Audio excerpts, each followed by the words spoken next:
मुंबई में लगातार भारी बारिश के चलते अंधेरी में सबवे को आखिरकार बंद करना पड़ा है।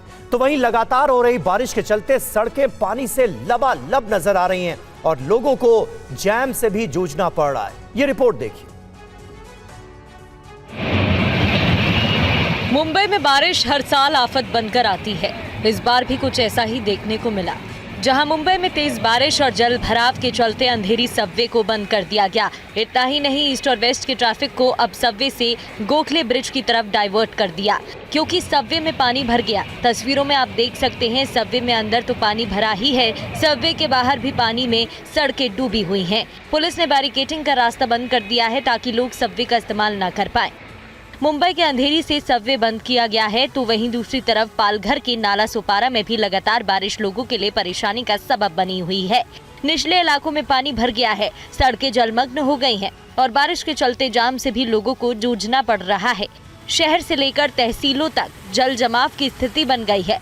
आपको बता दें कि मौसम विभाग ने पालघर के लिए 21 अगस्त तक बारिश का अलर्ट जारी किया है, जिसके चलते आने वाले दिनों में लोगों की परेशानी और भी बढ़ सकती है।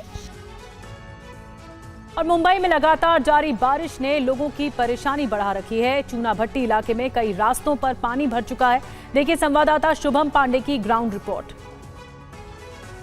इस वक्त मौजूद है मुंबई के चूना भट्टी इलाके में, जहां पर आप देखिए कि बीती रात से हो रही लगातार मूसलाधार बरसात के बाद यहाँ पर भी जलभराव की स्थिति जो है उत्पन्न हो चुकी है। आप देखिए इस वक्त तस्वीरें, ये सड़कें पूरी तरीके से तालाब में तब्दील हो चुकी है और जो भी आप इस वक्त तस्वीर में देखिए, जो भी वाहन चालक हैं, दो पहिया वाहन चालक, उन्हें कितनी दिक्कतों का सामना करना पड़ रहा है। और गाड़ियां जो है वो, आप पानी का जो जलस्तर है वो देख सकते हैं कि टायरों तक जो है पानी जो है वो पूरा यहाँ पर लगा हुआ दिखाई देगा। ये जो इलाका है ये स्टेशन की तरफ जाता है और तमाम जो लोग हैं जो स्टेशन से इस तरफ ईस्टर्न एक्सप्रेस हाईवे पे आना चाहते हैं या स्टेशन जाना चाहते हैं, उन्हें कितनी दिक्कतों का सामना करना पड़ रहा है।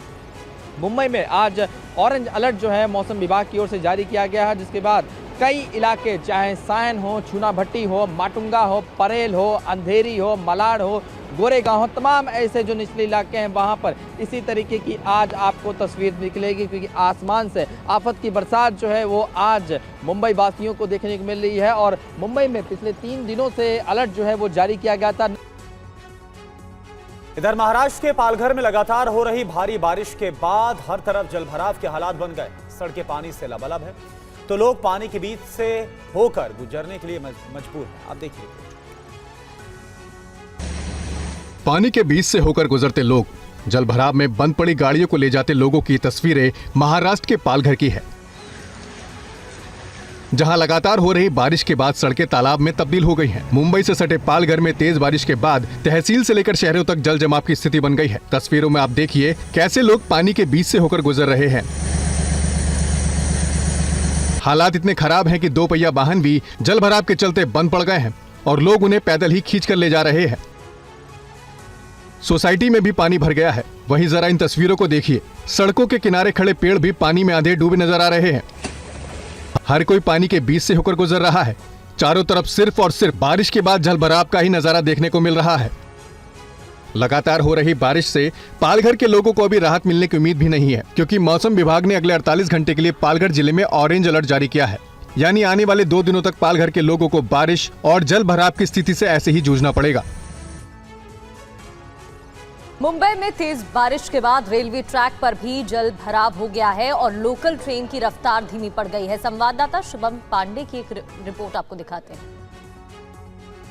मुंबई में बीती रात से ही झमाझम बरसात हो रही है। सड़कों के साथ साथ मुंबई के रेलवे ट्रैक पर भी पानी जो है लगना शुरू हो चुका है। ये देखिए, इस वक्त हम मौजूद है मुंबई के हार्बर लाइन पर, जहां पर आप देखिए कि तिलक नगर और हम कह सकते हैं कि जो इलाका, जो स्टेशन के आगे का परिसर है, वो पूरी तरीके से ये ट्रैक पर आपको पानी दिखेगा। जिसके बाद अब मुंबई की धड़कन कही जाने वाली मुंबई की लोकल ट्रेन इस मार्ग से जो है वो बहुत देरी से चलते हुए दिखाई दे रही हैं। और तस्वीरों में देखिए कि किस तरीके से जो आगे चूना भट्टी स्टेशन है वहां से पानी ज़्यादा लग जाने की वजह से ट्रेन को जो है धीमी गति से छोड़ा जा रहा है। हालांकि देखिए रेलवे के कर्मचारी जो रेलवे ट्रैक पर पानी लगा है उसे पंप के माध्यम से निकालने की कोशिश कर रहे हैं, लेकिन उसके बगल में आप देखिए तो जो रेलवे कॉलोनी है वो भी पूरी तरीके से डूबी हुई है। इसी वजह से जो पानी है वो रेलवे ट्रैक पर आ गया है और इसका असर अब मुंबई से, अगर आप नवी मुंबई जाना चाहते हैं तो अगर आप उस पर जो है असर पड़ते हुए दिखाई। ये देखिए तस्वीरों में एक आधा जो लोकल ट्रेन है वो आपको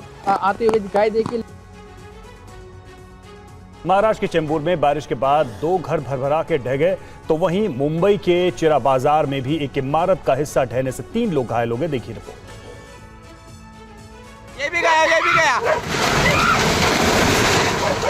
वाह, सरस ए बच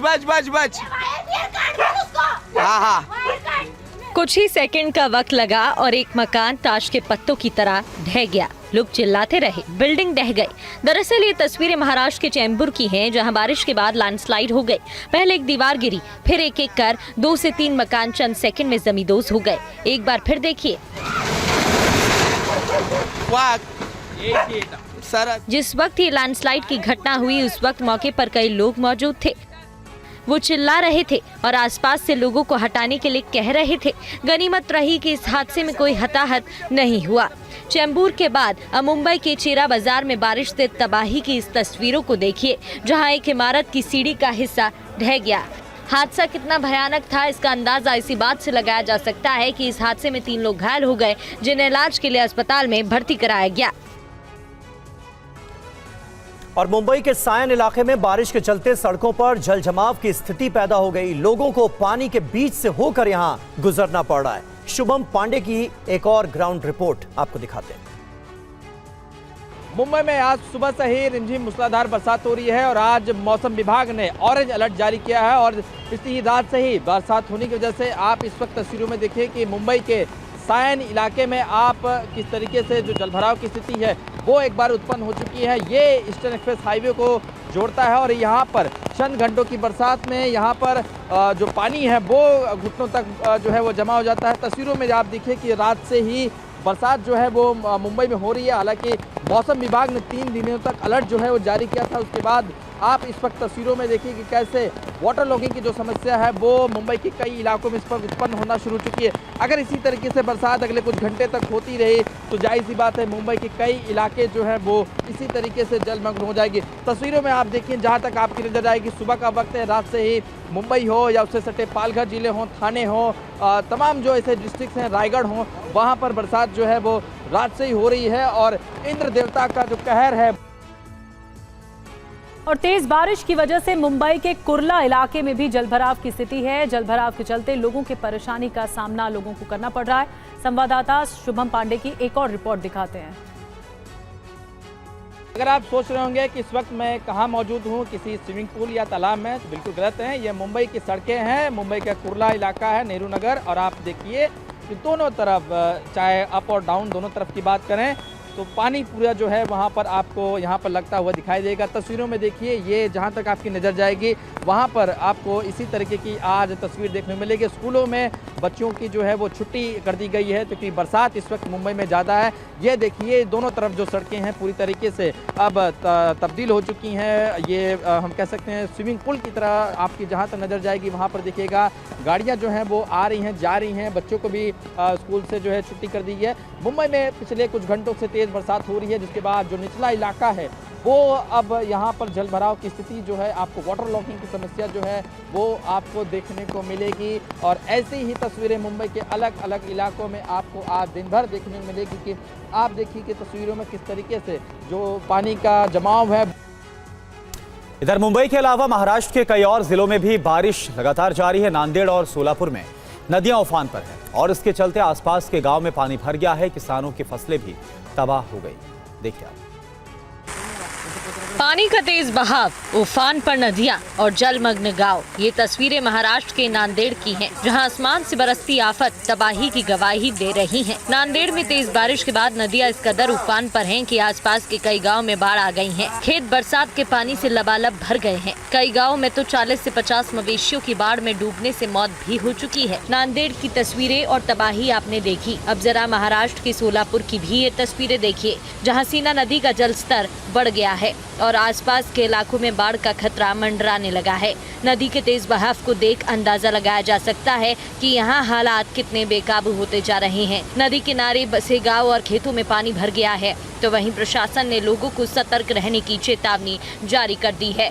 हालात महाराष्ट्र के बीड में भी खराब हैं, जहां सरस्वती और सिंधफना नदियों में बाढ़ आने से कई गांव का आपस में संपर्क टूट चुका है। खेतों से लेकर गलियों तक पानी ही पानी नजर आ रहा है। और वहीं कोल्हापुर में तेज बारिश के चलते राधानगरी बांध के सभी गेट एक साथ खोल दिए गए हैं। आसपास के इलाकों में लोगों से अपील की गई है कि सावधानी बरती जाए। यहाँ की एक रिपोर्ट देखिए। महाराष्ट्र में इन दिनों बारिश परेशानी का सबब बनी हुई है। बांध ओवरफ्लो हो चुके हैं और ऐसी एक तस्वीर महाराष्ट्र के कोल्हापुर से सामने आई है, जहां तेज बारिश के बाद नदियां उफान पर हैं, जिसके चलते राधानगरी बांध के सभी गेट एक साथ खोल दिए गए हैं। ऐसा पहली बार हुआ है जब राधानगरी बांध के सभी गेट एक साथ खोल दिए गए हों। इतना ही नहीं, लगातार हो रही तेज बारिश ने प्रशासन की परेशानी बढ़ा दी है और मौसम विभाग ने भी कोल्हापुर में बारिश का रेड अलर्ट जारी किया है।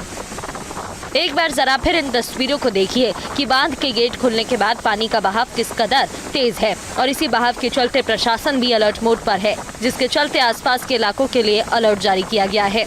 लोगों को सतर्क रहने के निर्देश दिए गए हैं ताकि अगर हालात और बिगड़े और बाढ़ आ गई तो लोगों को सुरक्षित स्थान पर पहुंचाया जा सके। आपको बता दें कि कोल्हापुर में तेज बारिश के बाद राधानगरी बांध के 7 गेट खोल दिए गए हैं, जिनसे 11,500 क्यूसेक पानी भोगावती नदी में छोड़ा गया है।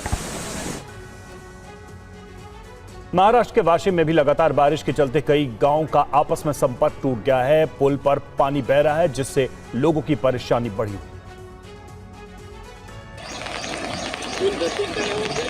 महाराष्ट्र के वाशिम जिले में भी बारिश का कहर देखने को मिल रहा है। यहाँ लगातार हो रही बारिश के चलते नाले में बाढ़ आ गई, जिसके चलते महागांव बलखेड़ मार्ग बंद कर दिया गया। पिछले 2 दिनों में ऐसा तीसरी बार हुआ है जब 2 गांव का संपर्क आपस में टूट गया। तस्वीरों में आप देख सकते हैं कि कैसे बारिश के बाद यहाँ बाढ़ आने से चारों तरफ सिर्फ पानी ही पानी है। खेत भी पानी में डूब गए हैं, वहीं सड़कें भी पानी से लबालब हैं। लोगों को आवाजाही में परेशानी का सामना करना पड़ रहा है। दरअसल बताया जा रहा है कि मालगांव तालुका में तेज बारिश के कारण यह रास्ता बंद हो गया है। एक गांव से दूसरे गांव जाने वाले रास्ते पर बना पुल भी पानी भर जाने के कारण बंद हो गया है। वहीं लगातार हो रही बारिश को देखते हुए प्रशासन भी अलर्ट मोड पर है और जिला प्रशासन ने लोगों को अलर्ट रहने की चेतावनी भी दी है। साथ ही मौसम विभाग ने दूसरे गांव के लिए भी बारिश का अलर्ट जारी किया है, जिससे अभी हालात और भी बिगड़ सकते हैं।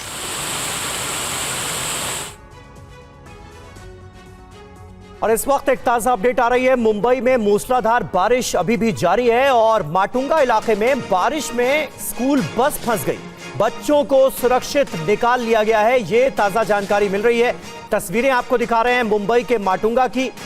लगातार तेज बारिश का सिलसिला जारी है। पानी किस कदर सड़कों पर भरा हुआ नजर आ रहा है, ये आप माटुंगा से आ रही इन तस्वीरों में भी देख सकते हैं। और इस पानी में स्कूल बस फंस गई और किस तरह से स्कूल बस में मौजूद बच्चों को रेस्क्यू किया गया, इन बच्चों को बस के अंदर से निकाला गया। तस्वीरें आपके सामने। पहली तस्वीर में आप देख सकते हैं पानी का बहाव कितना ज्यादा है और किस तरह से घुटनों के ऊपर तक यहां सड़कों पर पानी नजर आ रहा है। बारिश में एक बस फंस गई और उसके बाद बच्चों को मुंबई के माटुंगा इलाके में स्कूल बस से निकाला गया है। तस्वीरें आपके सामने हैं। शुभम पांडे हमारे संवाददाता इस वक्त मुंबई से हमारे साथ मौजूद हैं।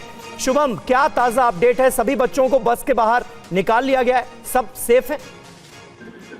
बिल्कुल, देखिए आज सुबह से ही मुंबई में बरसात हो रही है। मुंबई में जगह जगह पे वाटर लॉगिंग की समस्या देखने को मिली, तो ऐसे में स्कूलों को जब तो कुछ देर पहले छुट्टी दे दी गई थी, तो ऐसे में बस जो है माटुंगा में फंस गई थी। बहुत ज्यादा बारिश थी वहां पर, तो ऐसे में मुंबई पुलिस की डीसीपी जोन 4 राजा राजशिका जिनका नाम है, उनको इस बारे में घटना मिली तो वो तुरंत मौके पर पहुंची, अपने स्टाफ को बुलाया और बस में तमाम जो बच्चे थे, 2 महिला स्टाफ और छोटे बच्चे, उन्हें 1 घंटे तक जो है वहां पर फंसे थे, उन्हें अपनी गाड़ी में बिठाया और वहां से उन्हें निकाल दिया गया है। फिलहाल अब तमाम जो बच्चे हैं वो घर पर पहुंच गए, सुरक्षित पहुंच चुके हैं। ऐसे में मुंबई में इस वक्त देखिए स्कूलों में जब छुट्टी दी गई तो पेरेंट्स के अंदर चिंता का माहौल है, आखिर उनके बच्चे कहीं फंसे तो नहीं, कहीं बस तो नहीं फंसी। तो ऐसे में मुंबई पुलिस भी अब सड़कों पर उतर के मोर्चा संभाल लिए कि कहीं पे भी ट्रैफिक की समस्या हो या छोटे बच्चे जो फंसे हैं उन्हें उनके सुरक्षित घर पर पहुंचाया जाएगा। देखिए मुंबई में अगले कुछ घंटे भारी बारिश होने की चेतावनी जो है वो जताई गई है। मुंबई में कई इलाकों में इस वक्त जलभराव की स्थिति हमें देखने को मिल रही है। तो ऐसे में तमाम पेरेंट्स हो, मुंबई पुलिस हो, बीएमसी, हर कोई शख्स इस वक्त सड़कों पर उतरा है और लोगों को उनके घर पर सुरक्षित पहुंचाने का काम कर रहा है। शुक्रिया शुभम आपका इस जानकारी के लिए।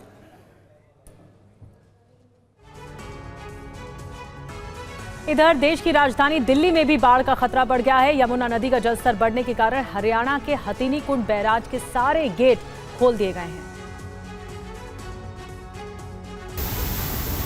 हरियाणा के यमुनानगर के हथनीकुंड बैराज से लाखों क्यूसेक पानी छोड़े जाने के बाद दिल्ली में यमुना नदी का जलस्तर लगातार बढ़ रहा है। जलस्तर के लगातार बढ़ने की वजह से हथनीकुंड बैराज के सारे 18 गेट खोल दिए गए हैं। नदी का जलस्तर एक बार फिर खतरे के निशान को पार कर गया है। इसी वजह से दिल्ली में बाढ़ का खतरा मंडराने लगा है। माना जा रहा है कि दिल्ली में यमुना का जलस्तर आज रात तक 206 मीटर तक पहुंचने की आशंका है। रविवार शाम को यमुना नदी का जलस्तर अलर्ट लेवल को पार करते हुए पुराने रेलवे पुल पर 204 मीटर के निशान तक पहुंच गया था। दिल्ली में 2 दिनों से तेज बारिश हो रही है, जिससे हालात और बिगड़ सकते हैं। हालात को देखते हुए दिल्ली के कई जिलों में बाढ़ को लेकर अलर्ट जारी कर दिया गया है। राज्य के सिंचाई और जल संसाधन विभाग ने मध्य स्तर के बाढ़ के हालात घोषित कर दिए हैं। केंद्रीय जल आयोग ने कहा कि सभी संबंधित एजेंसियों से बाढ़ जैसे हालात से निपटने को लेकर एहतियातन कदम उठाने को कहा गया है। दिल्ली में जल स्तर में लगातार बढ़ने की वजह से वजीराबाद और हथनीकुंड बैराज से हर घंटे बड़ी मात्रा में पानी छोड़ा जाना है। और साथ ही दिल्ली में बाढ़ के खतरे को देखते हुए सावधानी भी बरती जा रही है। यमुना नदी में नाव से मुनादी की जा रही है और निचले इलाकों को खाली करवाया जा रहा है। अब देखिए हमारे संवाददाता जितेंद्र भाटी की रिपोर्ट। दिल्ली में यमुना का जलस्तर बढ़ने के बाद से लगातार ऐसे इलाके जहां की लोग आसपास में रहते हैं, एडवाइजरी जारी की गई है, चेतावनी दी जा रही है और किस तरीके से आपको सुनाते हैं। किनारे रह रहे सभी लोगों को सूचित किया जाता है। यमुना का वाटर लेवल काफी तेजी से बढ़ने पर है। कृपया करके अपने बच्चे व अपने मवेशियों का ख्याल रखें और सुरक्षित रहें। कृपया करके किसी सुरक्षित स्थानों पर चले जाएं। यमुना किनारे बिल्कुल ना रहें। तो चेतावनी साफ है, एडवाइजरी साफ है कि यमुना का जलस्तर बढ़ रहा है, आप सुरक्षित जगहों पर चले जाएं, यमुना किनारे ना रहें। हरीश जी हमारे साथ हैं। हरीश जी बताइए कि कौन कौन से ऐसे इलाके हैं जो अभी प्रभावित आपको नजर आ रहे हैं? देखो यमुना बैड लेवल में जितने भी लोग रह रहे हैं उनको शिफ्ट कराने का कार्य कल से ही चालू है डीएमई स्टाफ के नेतृत्व में, और 25 से 30 बोटें यमुना में लगा दी गई हैं जो राउंड द क्लॉक वर्क कर रही हैं और लोगों को सूचित कर रही हैं, बदरपुर से लेकर के और कालिंदी कुंज तक। और वहीं पुरानी दिल्ली के रेलवे के लोहे के पुल पर यमुना का जलस्तर 205 मीटर तक पहुंच चुका है। आज रात तक जलस्तर 206 मीटर तक पहुंच सकता है। देखिए संवाददाता जितेंद्र भाटी की ग्राउंड रिपोर्ट। अब रेलवे का ये पुराना लोहे का पुल है और जब भी दिल्ली में यमुना के लेवल की बात की जाती है, यूँ तो कई जगह हैं लेकिन यहाँ का जो लेवल है उसकी सबसे ज़्यादा चर्चा होती है। खुर्शीद जरा आप दिखाइए, यहाँ पर आप देखेंगे जो यमुना का जलस्तर है वो 205 मीटर के बेहद करीब हो गया है। बात यही नहीं रुकने वाली, जो चेतावनी एडवाइजरी जारी की गई है उसके मुताबिक आज शाम तक या रात तक ये जो जलस्तर है ये इसके 1 मीटर और ऊपर जा सकता है, यानी कि 206 मीटर तक। और जबकि जो दिल्ली में यमुना का खतरे का निशान है वो 205.33 मीटर है। अब ये जलस्तर लगातार बढ़ क्यों रहा है? इसके पीछे वजह ये है कि जिस तरीके से पीछे के इलाकों में बारिश हो रही है तो हथनीकुंड बैराज के सभी जो गेट है 18 के 18 उनको खोल दिया गया है और वहाँ से 1 लाख से भी ज़्यादा क्यूसेक पानी कल छोड़ा गया था, जिसका बारे में बताया जा रहा है कि 48 से 50 घंटे लगते हैं दिल्ली तक पहुंचने में। इधर यमुनानगर में उत्तर प्रदेश और हरियाणा की सीमा के पास यमुना नदी में फंसे एक शख्स को बचाया गया। रेस्क्यू के चलते बड़ा हादसा टल गया। हरियाणा की सीमा के पास यमुना नदी से एक शख्स को रेस्क्यू किया गया है। शख्स करीब 2 घंटे तक फंसा रहा। ड्रोन से मोबाइल पहुंचाकर उससे संपर्क किया गया। नदी से लकड़ियां निकालते वक्त नूर अली नाम का शख्स ताजेवाला बैराज के पास बह गया था। जानकारी मिलते ही स्थानीय ग्रामीणों में अफरा तफरी का माहौल बन गया। करीब 2 घंटे तक चले इस रेस्क्यू ऑपरेशन के दौरान प्रशासन नदी के बहाव पर भी नजर बनाए हुए था। कुछ समय बाद यमुना का जलस्तर धीरे धीरे घटने से बचाव दल को राहत मिली। पानी का बहाव कम होते ही मौके पर मौजूद 2 युवक ट्यूब लेकर नदी में उतरे और सावधानी पूर्वक फंसे शख्स को बचाया। ट्यूब की मदद से दोनों उसे सुरक्षित किनारे पर ले आए। बाहर निकालने के बाद नूर अली ने सभी का धन्यवाद दिया। हालात की गंभीरता को देखते हुए प्रशासन ने सरसावा से हेलीकॉप्टर मंगवाने की योजना भी तैयार की थी। घटना ने एक बार फिर साबित किया है कि बाढ़ के समय नदी के पास जाना खतरनाक साबित हो सकता है। प्रशासन ने भी लोगों से अपील की है कि अपनी जान जोखिम में डालकर इस तरह के कार्य न करें और नदियों से दूर रहें। और इस वक्त एक बड़ी खबर आ रही है। दिल्ली में बारिश के बाद शहर के हालात पर सीजेआई ने चिंता जताई है। सीजेआई ने कहा है कि 2 घंटे की बारिश में पूरा दिल्ली शहर अस्त व्यस्त हो जाता है। सीजेआई ने कहा कि देश की राजधानी का ये हाल है। तो दिल्ली में तेज बारिश से जगह जगह जल जमाव की स्थिति बनी हुई है और लोगों को घंटों जैम में फंसना पड़ रहा है। और इस हालत पर अब सुप्रीम कोर्ट के चीफ जस्टिस ने भी चिंता जताई है। पीयूष पांडे हमारे संवाददाता हमारे साथ जुड़ चुके हैं। पीयूष, क्या कहा गया है सीजेआई की तरफ से दिल्ली की हालत को लेकर इस बारिश में? बिल्कुल समीर, देखिए सुप्रीम कोर्ट में एक मामले पर सुनवाई चल रही थी जो एनएचएआई से संबंधित थी और इस दौरान बारिश का जब जिक्र आया तब सीजेआई बीआर गवई ने ये कहा कि 2 घंटे की बारिश में ही पूरा दिल्ली अस्त व्यस्त हो जाता है और उन्होंने ये संकेत भी दिया कि इस मामले पर सुप्रीम कोर्ट बहुत चिंतित है क्योंकि दिल्ली देश की राजधानी है। और तब यहाँ पर भी जिक्र आया कि तटीय क्षेत्र पूरे देश में जितना भी तटीय क्षेत्र है वहाँ पर बारिश में हालात बहुत बदतर हो जाते हैं। ये स्थितियां इसलिए सुप्रीम कोर्ट के समक्ष आई क्योंकि एनएचएआई बार बार जाम लगने को लेकर के जो क्षेत्रीय स्थितियां थी उन पर भी अपना तर्क रख रहा था और यही वजह थी कि सुप्रीम कोर्ट ने चिंता जताई। सीजेआई बीआर गवई ने साफ तौर पर कहा कि दिल्ली में 2 घंटे की बारिश में पूरा शहर अस्त व्यस्त हो जाता है। दिल्ली देश की राजधानी है। जी समीर, शुक्रिया पीयूष आपका इस जानकारी के लिए। और उत्तर प्रदेश के कई जिलों में भारी बारिश के बाद बाढ़ की स्थिति और ज्यादा गंभीर हो गई है। भारी बारिश और बाढ़ के बीच बागपत की सड़कों पर कई गाड़ियां खराब होती देखी गईं। पानी को चीरकर आगे बढ़ती गाड़ियां, सड़कों पर सैलाब से जिंदगी की जंग। पानी में बाइक खराब पड़ी है तो कई गाड़ियां भी इस जल प्रहार का शिकार हुई हैं। ये तस्वीर पश्चिमी यूपी के बागपत से आई है। लगातार हो रही बारिश ने सड़कों को नाला बना दिया है। पिछले 2 दिनों में इतनी जबरदस्त बारिश हो रही है कि सड़क और नालों का फर्क मिट गया है। कई इलाकों में घरों के दीवारों को सैलाब ने घेर लिया है। इससे मकानों में दरारें पड़ गई हैं। गलियों में पानी भर गया है। बागपत में बारिश बड़ी आफत लेकर आई है। हजारों एकड़ खेतों पर खड़ी तैयार फसल बर्बाद हो चुकी है। किसानों की फसलें पानी में डूबकर सड़ और गल रही है। कई इलाकों में 3 फीट तक पानी भरा है जिसके कारण आवाजाही पूरी तरह ठप है। बागपत में निचले इलाकों में रहने वाले लोगों का बुरा हाल है। वहीं बड़ौत में सुबह से ही हो रही बारिश से सड़कों पर कई फीट पानी जमा है। Gandhi road, Jain college market और डाकखाना रोड पर सड़कें दरिया बन गई हैं। मकानों, दुकानों और संस्थानों के सामने कई फीट पानी खड़ा है जिससे जिंदगी पर ब्रेक लग गया है। इससे व्यापारियों को भी नुकसान उठाना पड़ रहा है।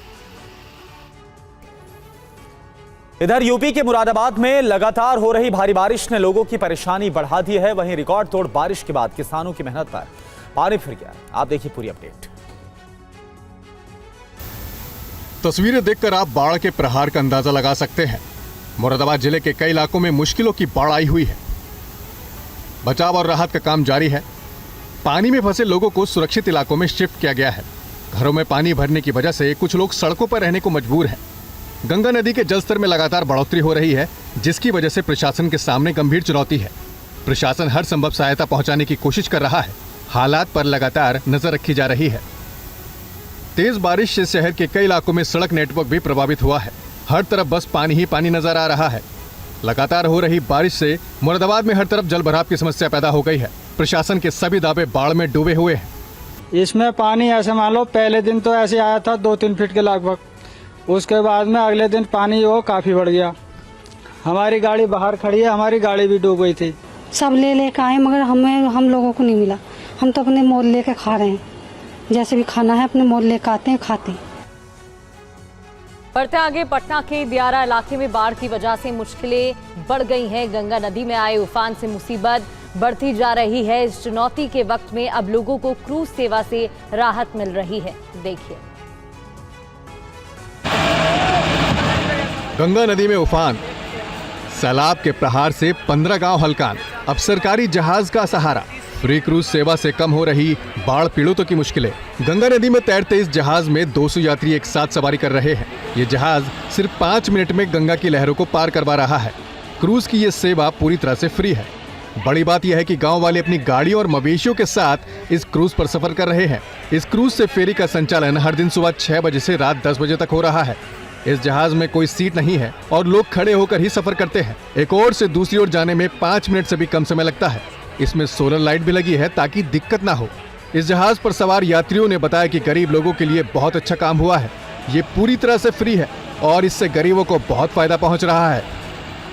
एकदम अच्छा है, नाव से अच्छा। एकदम नाव पर डर लगता है, इस पर डर नहीं लगता है। बहुत सुविधा है दियारवासी के लिए। 6 पंचायत के आराम से आ रहा है, आदमी जा रहा है। निःशुल्क सेवा है, कोई दिक्कत नहीं है। अभी बाढ़ की वजह से भारत पाकिस्तान सरहद पर बामियाल सेक्टर में जैतपुर पोस्ट में भी पानी घुस गया है। बामियाल पुलिस चौकी डूब गई है। पठानकोट से ये रिपोर्ट देखिए। पूरा इलाका पानी से लबालब भरा है। सैलाब तेज रफ्तार में बह रहा है। जल प्रहार से मुसीबत की बाढ़ आ गई है। खेतों से लेकर गलियों तक सब तालाब बन गए हैं। भयंकर बाढ़ की ये तस्वीरें पंजाब के पठानकोट की हैं। लगातार हो रही बारिश की वजह से पाकिस्तान की सीमा से सटे जलालिया दरिया ने अपना रौद्र रूप दिखाया है। इससे भारत पाक सीमा से सटे जैतपुर पोस्ट पर भी पानी भर गया। फेसिंग लाइन भी पानी में डूब गई। इससे भारत पाक सीमा से सटे गाँव के लोगों को दिक्कतों का सामना करना पड़ रहा है। भारत पाक सरहद के बमियाल सेक्टर में सीमा सुरक्षा बल के जवानों को दिक्कतें हो रही हैं।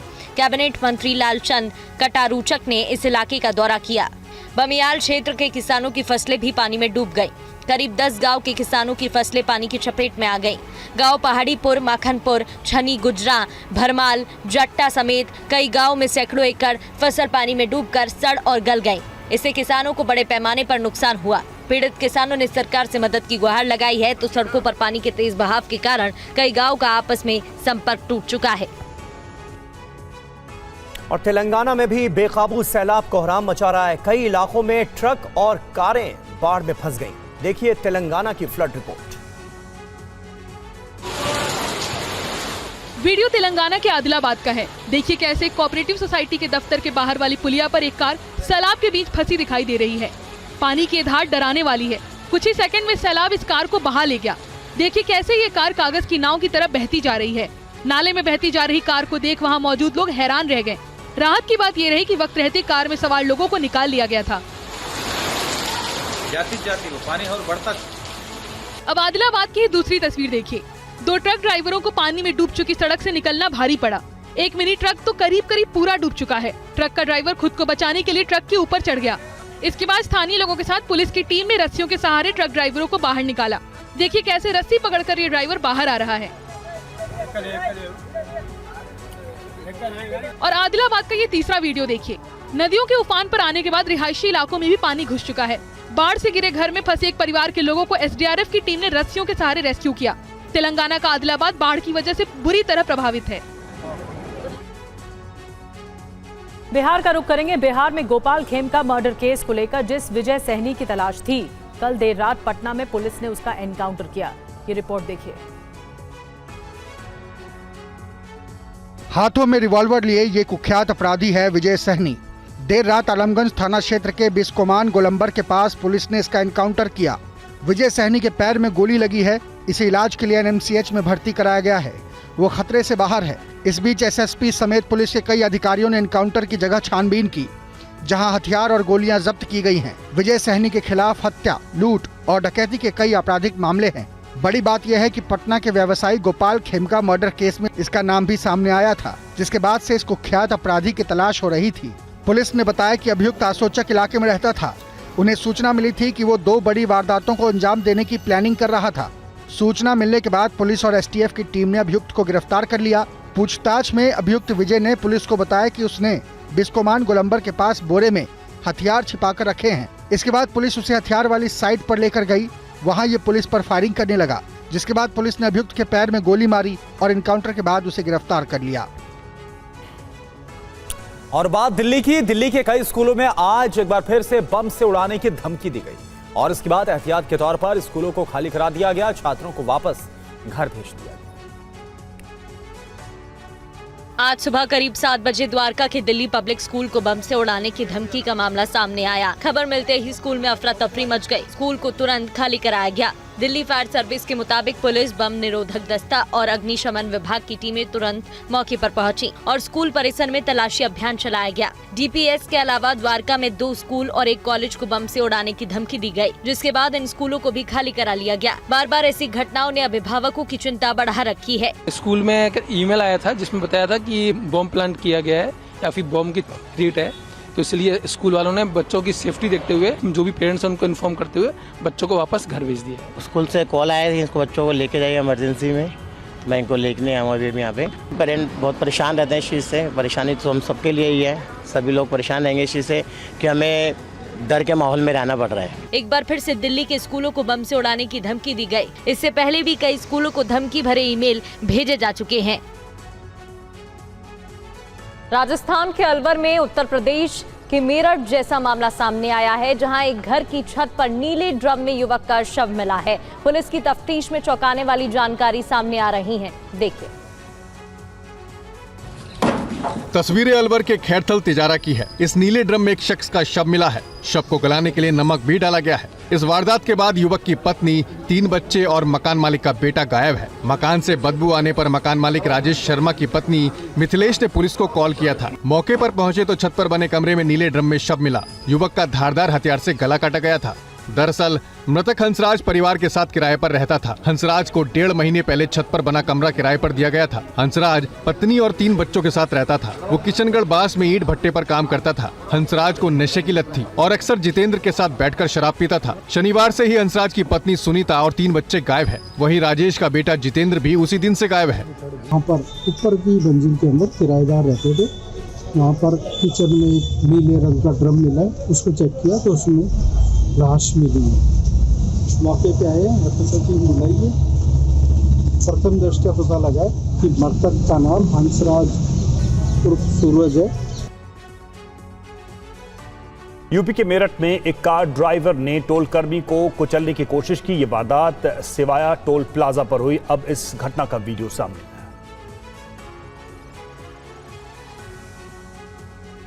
14 अगस्त का ये वीडियो मेरठ के सिवाया टोल प्लाजा का है। देखिए कैसे काले रंग के स्कॉर्पियो टोल बैरियर को तोड़ते हुए तेजी से निकलती है। बैरियर के थोड़ा आगे खड़ा टोल कर्मचारी स्कॉर्पियो पर ड्रम फेंककर रोकने की कोशिश करता है। ड्रम फेंके जाने के बाद स्कॉर्पियो सवार गुस्से से आग बबूला हो जाता है और फिर वो गाड़ी बैक कर ड्रम फेंककर उसे रोकने की कोशिश करने वाले टोल कर्मचारी को कुचलने की कोशिश करता है।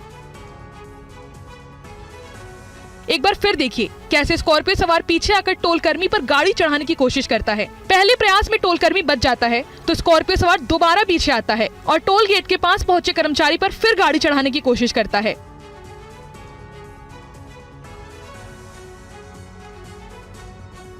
टोल कर्मचारी खतरे को भांपकर पीछे हो जाता है। इसके बाद स्कॉर्पियो सवार तेजी से वहां से निकल जाता है।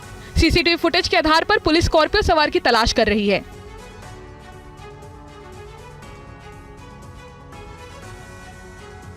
और अब उपराष्ट्रपति चुनाव से जुड़ी खबर। आज शाम 5:30 बजे केंद्रीय मंत्री प्रहलाद जोशी के घर एनडीए के घटक दलों के फ्लोर लीडर्स की बैठक होने जा रही है। बैठक में उपराष्ट्रपति उम्मीदवार सीपी राधाकृष्णन के नामांकन की रणनीति बनेगी। नामांकन कब होगा, प्रस्तावक कौन कौन होंगे, जैसे मुद्दों पर बैठक में चर्चा होनी है। आपको बता दें कि प्रहलाद जोशी को उपराष्ट्रपति चुनाव के लिए समन्वयक बनाया गया है। तो उपराष्ट्रपति चुनाव की रणनीति पर आज चर्चा होनी है और उस लिहाज से आज की बैठक को अहम माना जा रहा है। शाम 5:30 बजे केंद्रीय मंत्री प्रहलाद जोशी के घर पर यह मीटिंग होनी है, जिसमें एनडीए के घटक दल और उनके फ्लोर लीडर्स की मौजूदगी होगी। आमोद राय हमारे सहयोगी इस वक्त मौजूद हैं हमारे साथ। आमोद, क्या जानकारी मिल रही है इस मीटिंग को लेकर और इस मीटिंग में तय क्या क्या होना है, जरा बताएं। देखिए समीर, आज 5:30 बजे के करीब एनडीए के जितने भी फ्लोर लीडर्स हैं, एनडीए घटक दलों के, उनके सभी फ्लोर लीडर्स की बैठक आज प्रहलाद जोशी के घर पे 5:30 बजे बुलाई गई है। और ये बताया जा रहा है कि उसी बैठक में कब नॉमिनेशन होगा, उसका समय कब होगा, उसके प्रस्तावक कौन कौन हो सकते हैं, इन तमाम विषयों पे चर्चा किया जाएगा, रणनीति बनेगी और उसको आगे अमल में लाया जाएगा। उम्मीद ये की जा रही है, बताया जा रहा है कि 20 अगस्त को भी एक तारीख है जब उनके नॉमिनेशन की प्रक्रिया की जा सकती है। कल एनडीए घटक दलों की जो पार्लियामेंट्री पार्टी है उसकी बैठक है, जिसमें प्रधानमंत्री से के अलावा जो वाइस प्रेसिडेंट उम्मीदवार है वो भी मौजूद रहेंगे। और उसमें उम्मीद की जा रही है कि जो अन्य एनडीए के नेता है, बड़े नेता जैसे चंद्रबाबू नायडू सरीखे नेता भी उस बैठक में शामिल हो सकते हैं। तो कल सुबह जो 10 बजे की बैठक है उसके बाबत भी इस बैठक में चर्चा की जाएगी। और उससे पहले एनडीए फ्लोर लीडर्स की आज होने जा रही है बैठक। शुक्रिया आपका आमोद। एक और बड़ी खबर है, मेरठ टोल प्लाजा पर मारपीट को लेकर आक्रोश देखने को मिल रहा है स्थानीय लोगों का। टोल प्लाजा पर सेना के जवान से मारपीट दरअसल हुई थी। हंगामे के बाद टोल प्लाजा कर्मी टोल छोड़कर भाग गए थे और उसके बाद लाठी डंडे तक बरसने लग गए, मारपीट हो गई। अब बताया जा रहा है जो स्थानीय लोग हैं वो बहुत ज्यादा आक्रोशित हैं। इस मामले में प्रदर्शन भी किया जा रहा है। मेरठ की घटना है, भुनी टोल प्लाजा की घटना बताई जा रही है। लोग काफी आक्रोशित हैं। जितेंद्र और ज्यादा समझा रहे हैं इस पूरे मामले को। जितेंद्र, बताया जा रहा है लोग काफी आक्रोशित है, क्या हो रहा है वहां पर? जी बिल्कुल, देखिए सरूरपुर मेरठ की घटना बताई जा रही है। कपिल 26 वर्षीय जो कि सेना के अंदर बतौर सिपाही तैनात था, दरअसल उसे श्रीनगर में अपनी ड्यूटी ज्वाइन करने जाना था और सोमवार सुबह 5 बजे उसकी श्रीनगर से फ्लाइट थी। तो ऐसे में जब वो अपने घर से निकला उसी टाइम टोल प्लाजा पर जैसे पहुंचा, टोल प्लाजा पर उसकी कुछ बहस हुई और उसके बाद जो टोल कर्मी थे वहां पर जो कुछ लोग मौजूद थे उन्होंने बकायदा जो कपिल था उसको खंबे से बांधा और उसकी जमकर वहां पर पिटाई की गई सेना की सिपाही की। जिसके बाद जब जानकारी मिली तो तुरंत जो सरूरपुर पुलिस स्टेशन है उससे पुलिस तुरंत मौके पर पहुंची और उसके बाद उन्हें वहां से निकाला गया। तो फिलहाल पुलिस कार्रवाई में जुटी हुई है, कुछ लोगों को हिरासत में लिया गया जिनसे फिलहाल पूछताछ की जा रही है। धन्यवाद जितेंद्र, आपका जानकारी देने के लिए। नजर बना के रखिए।